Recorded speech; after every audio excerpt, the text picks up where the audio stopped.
Masih di Sapa Indonesia Malam bersama saya Friska Clarissa. Setelah sekian lama menanti, Prabowo Subianto dan Megawati Soekarno Putri kembali bertemu di hadapan publik. Apakah makna pertemuan ini?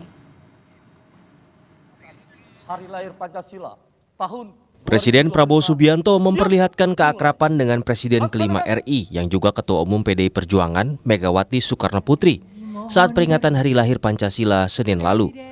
Ini merupakan pertemuan perdana keduanya di hadapan publik setelah terakhir mereka bertemu di 2019.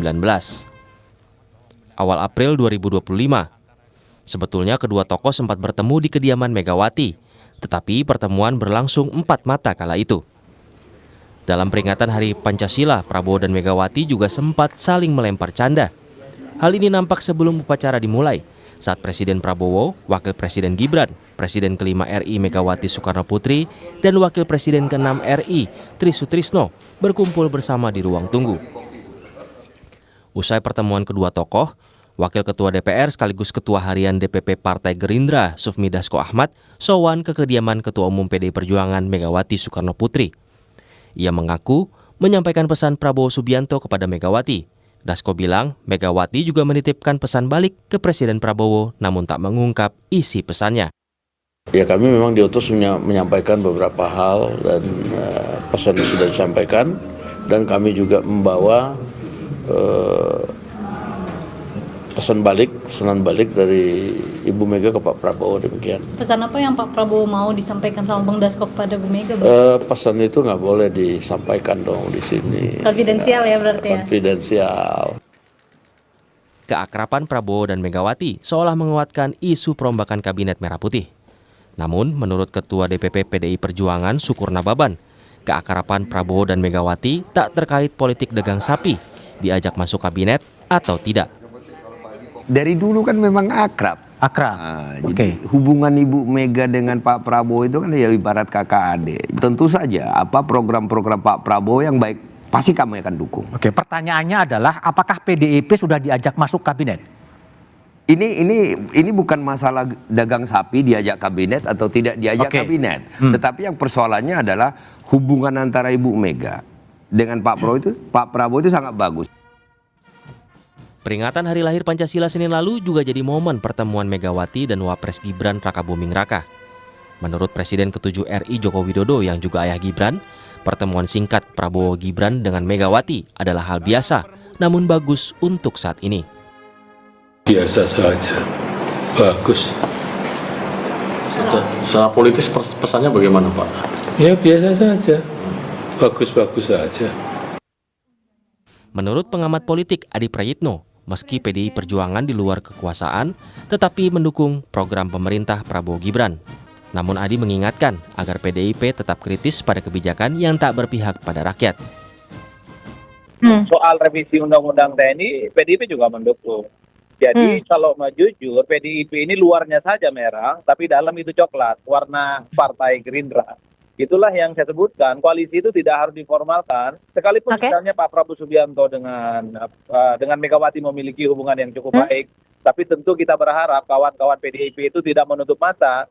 Kalau memang ada kebijakan-kebijakan yang tidak pro rakyat, itu menimbulkan polemik, merugikan masyarakat secara umum, ya memang harus berjuara secara lantang. Lantas, apakah keakraban Prabowo dengan Megawati akan membawa PDI Perjuangan bergabung ke pemerintahan? Tim Liputan Kompas TV. Apa makna keakraban Prabowo Subianto dengan Ketua Umum PDI Perjuangan Megawati Soekarno Putri? Terlebih Ketua Harian DPP Gerindra Sufmi Dasko bilang Prabowo menitipkan pesan khusus ke Megawati. Kita bahas bersama Sekjen Partai Golkar Sarmuji, bergabung juga Sekjen Projo Handoko, dan Direktur Eksekutif Parameter Politik Indonesia Adi Praitno. Selamat malam Mas Adi. Selamat malam Bang Handoko, juga Pak Sarmuji. Maaf lahir batin, kayaknya udah pada makan gulai dan sate, yang kurang nasi gorengnya Bu Mega belum dicobain sama Pak Prabowo nih, belum kita lihat sampai hari ini. Nah kalau Pak Sarmuji lihatnya, apa makna pertemuan Bu Mega dengan Pak Prabowo? Ini pertama kali di publik ya, meskipun sebelumnya sempat ada di Teguh Umar, tapi itu lebih ke private. Gimana Pak Sarmuji, Golkar menyambut ini? Ya maknanya saya tidak bisa membaca makna yang lain selain bahwa persatuan Indonesia yang digagas oleh Pak Prabowo itu memang diimplementasikan sekurang-kurangnya dalam bentuk pertemuan-pertemuan dengan para tokoh termasuk dengan Ibu Megawati. Dan itu diawali pada saat hari lahir Pancasila. Memang momentumnya momentum yang pas karena hampir selalu Ibu Megawati selalu hadir dalam peringatan hari lahir Pancasila 1 Juni. Jadi kalau kemarin Ibu Megawati nggak hadir, justru aneh. Kenapa kok nggak hadir? Padahal tahun-tahun sebelumnya selalu hadir. Karena ini bukan saja menyangkut sesuatu yang penting bagi negara, tetapi bagi Ibu Megawati sendiri ini sesuatu yang punya ikatan historis, bahkan punya ikatan emosional hari lahir Pancasila. Jadi saya tidak heran kalau Ibu Megawati hadir lalu bercanda dengan Pak Prabowo. Ya, karena momentumnya pas banget. Apa gitu. Golkar lihat Justru ini ada momen ajakan juga secara tidak langsung pelan-pelan PDIP buat gabung ke koalisi? Kalau ajakan ke koalisi yang tahu hanya Pak Prabowo ya, Pak Presiden. Dan itu saya serahkan kepada Pak Presiden apakah Ibu Megawati bersama PDI Perjuangan diajak bergabung atau tidak. Itu wewenang sepenuhnya Presiden. Bagi kami baik-baik saja, bergabung baik. Tidak bergabung juga tidak kurang baiknya. Bergabung akan memperkuat koalisi, dukungan pada pemerintah akan semakin kuat. Tidak bergabung kita harapkan ada check and balances yang lebih signifikan. Meskipun sekarang kalau komentar-komentarnya Pak Adi Prayitno, nggak gabung juga dukung-dukung aja kok nggak ada yang berbeda. Tapi itu pasti akan lebih kuat andaikan bergabung dalam kabinet koalisi Merah Putih. Nggak bergabung juga baik. Untuk bangsa dan negara. Ya udah kita tanyain ke Mas Adi. Tadi kan sebelumnya di tayangan Mas Adi bilang PDIP ini luarnya merah tapi dalamnya tuh Gerindra. Apa ini terlihat juga dari pertemuan Bu Mega dan Pak Prabowo kemarin di hari lahir Pancasila? Ya, saya kira pertemuan kemarin kan adalah sebagai penegas secara personal hubungan Prabowo dengan Megawati sedang baik-baik saja. Tidak seperti yang dipersepsikan publik ada tembok tebal yang tidak bisa mempertemukan antara kedua tokoh ini. Yang publik tahu itu adalah bahwa itu, makanya tidak mengherankan ketika ada pertemuan, acara formal terkait dengan hari lahir Pancasila, ini kan menjadi berita yang menurut saya cukup ramai dan signifikan. Tapi yang menarik belakangan kan ketika dirumorkan soal kemungkinan ajakan PDIP akan diajak menjadi bagian dari koalisinya Prabowo. Bagi saya tidak ada sesuatu hal yang prinsip untuk mengajak PDIP dalam koalisi Prabowo, karena hampir bisa dipastikan partai-partai koalisi Prabowo itu 100% tegak lurus dan solid, dan nyaris tak ada satupun partai politik pendukung Prabowo itu yang resisten dan menjadi oposisi dari dalam. Agak beda ceritanya kalau koalisi Prabowo saat ini itu rapuh, partai-partainya bermanuver, tidak patuh pada koalisi, baru kemudian dalam konteks stabilitas perlu memasukkan PDIP. Nah yang kedua, kenapa saya merasa PDIP tidak perlu diajak dalam koalisi, bukan hanya untuk menjaga check and balances ya, karena secara praktek politik sebenarnya PDIP sudah mendukung penuh apa yang sudah dilakukan oleh Prabowo. Bisa kita cek satu persatu, semua kebijakan strategis PDIP juga mendukung secara total. Kenaikan PPN 12% PDIP tegak lurus, 100% mendukung.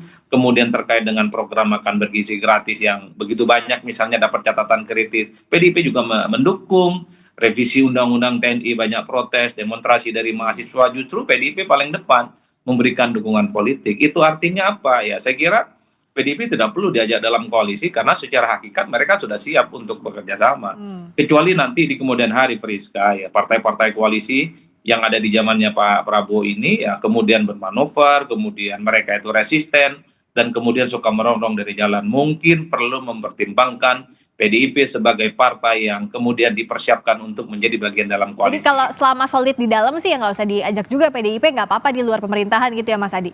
Saya kira begitu, karena soliditas saat ini sudah hampir 85% tegak lurus dengan Prabowo. Dan yang ketiga bagi saya Friska, ada yang disebut dengan the peril of stability, ada bahaya dari sebuah stabilitas. Kalau semua dirangkul dan semua diajak kerjasama, lalu siapa yang mau protes? Gak ada yang menjadi penyeimbang ya? Tidak ada penyimbang, dan itu yang kemudian kita khawatirkan dalam demokrasi yang sehat. Oke, jadi kalau bicara soal PDIP nggak perlulah ada di dalam pemerintahan semuanya diajak ya. Tapi kalau dari Projo, kan banyak juga yang bilang bahwa Bu Mega ketemu Pak Prabowo, ini bisa jadi malah jadi ada jarak atau tidak dengan Pak Jokowi yang beberapa waktu terakhir, terutama sejak Pilpres, terlihat menjaga jarak dengan Bu Mega. Tampaknya belum ada pertemuan akrab antara keduanya. Gimana Projo lihat ini? Dari Projo selalu yang pertama adalah bahwa apapun upaya yang dilakukan untuk namanya politik persatuan ya. Sekarang ini kan sudah waktunya memang semuanya bersatu gitu ya. Semuanya berpikir bagaimana membangun bangsa ini di tengah berbagai tantangan yang kita bisa lihat dengan jelas tidak mudah. Jadi politik persatuan semacam ini memang perlu dikedepankan. Yang kedua, ini juga menunjukkan bahwa seharusnya kita senang memiliki Presiden Pak Prabowo yang mampu berkomunikasi dengan baik ke semua pihak, termasuk pihak yang tanda kutip oposisi karena tidak ada di dalam koalisi pemerintahan. Ini juga sesuatu yang bagus karena kita sepinginnya semuanya berada dalam koridor yang sama dalam konteks persatuan. Nah, dalam urusan dengan Pak Jokowi gitu ya, sebenarnya nggak ada masalah karena Pak Jokowi juga tidak ikut-ikutlah dalam pemerintahan Pak Prabowo ini, sehingga kemunculan di publik misalnya Pak Prabowo ketemu Bu Mega, kemudian jangan lantas logikanya kemudian dianggap itu sebagai upaya atau sebagai bentuk dari karena berkawan dengan Bu Mega kemudian tidak berkawan dengan Pak Jokowi, tidak begitu logikanya, jangan sampai mengarah ke situ. Nah, jadi ini bagus dalam konteks itu tadi membangun komunikasi politik, meskipun saya sangat setuju dengan apa yang disampaikan oleh Mas Adi Prayitno tadi, karena check and balances dalam demokrasi itu penting. Demi apa? Demi rakyat. Gitu. Ada balances itu kebutuhan rakyat kita, kebutuhan demokrasi, sehingga memang saya pikir tinggal bagaimana mengelola hubungan ini menjadi hubungan yang baik, semuanya berkontribusi dalam upaya memajukan bangsa. Jadi singkat cerita, kalau Pak Prabowo ketemu Bu Mega bukan berarti Pak Jokowi renggang dengan Pak Prabowo gitu, Mas Andok? Iya, nggak perlu diartikan begitu karena Pak Prabowo memang mampu berkomunikasi dengan semua pihak dan ini bagus dalam konteks membangun persatuan Indonesia begitu. Ya, kalau Golkar lihatnya konteks persatuan Indonesia ini apa yang harus dimaknai secara konkretnya? Masyarakat tuh harus lihat apa sih dengan pertemuan Pak Prabowo dengan Bu Mega kalau tidak melulu soal kabinet, tidak melulu soal kursi?